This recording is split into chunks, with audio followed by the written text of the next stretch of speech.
মানুষের চোখের পানির কারণ হবেন না, মানুষের কষ্টের কারণ হতে যাবেন না। আপনি কোনো মানুষকে আঘাত দিয়ে, আপনি মানুষকে কষ্ট দিয়ে আপনি রেহাই পাবেন না, কারণ মানুষটা আপনাকে ছেড়ে দিলেও আমার আল্লাহ কিন্তু আপনাকে ছাড় দেবে না। এজন্য মানুষকে আঘাত দিয়ে নয়, মানুষের উপকার করার চেষ্টা করেন, মানুষের পাশে থাকার চেষ্টা করেন, মানুষের হৃদয় জয় করার চেষ্টা করেন। যদি দুনিয়ার বুকে বান্দাকে খুশি করতে পারেন, তাহলে রব আপনি খুশি হয়ে যাবে। মানুষের চোখের পানি জড়ানোর চেষ্টা করবেন না, বরঞ্চ আপনার কথা দিয়ে, আপনার ব্যবহার দিয়ে মানুষের চোখের পানি মুছে দেওয়ার ব্যবস্থা করেন।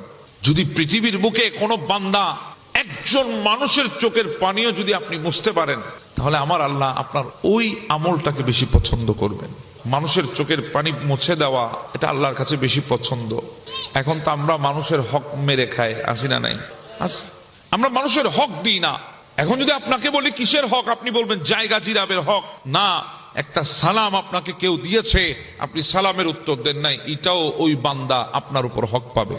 ওই একটা হকের জন্য আপনাকে কাল কিয়ামতের ময়দানে আল্লাহর দরবারে দাঁড়াতে হবে, ওই একটা হকের জন্য। আমরা তো মনে করছি দুনিয়াটা অনেক সহজ, দুনিয়া থেকে চলে গেলে সব হয়ে যাবে।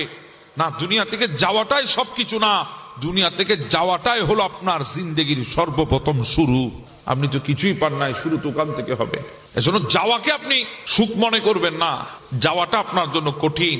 কারণ যে পরিস্থিতি আছেন ওখানে তার চাইতে আরো পরিস্থিতি খারাপ হবে, পরিস্থিতি ওখানে এটার চাইতে ভালো, সেটা মনে করার কোনো সুযোগ নাই। আপনি যে মানুষকে কষ্ট দিয়েছেন, মানুষের হক মেরে খেয়েছেন, আল্লাহর দরবারে আপনাকে দাঁড় হতেই হবে।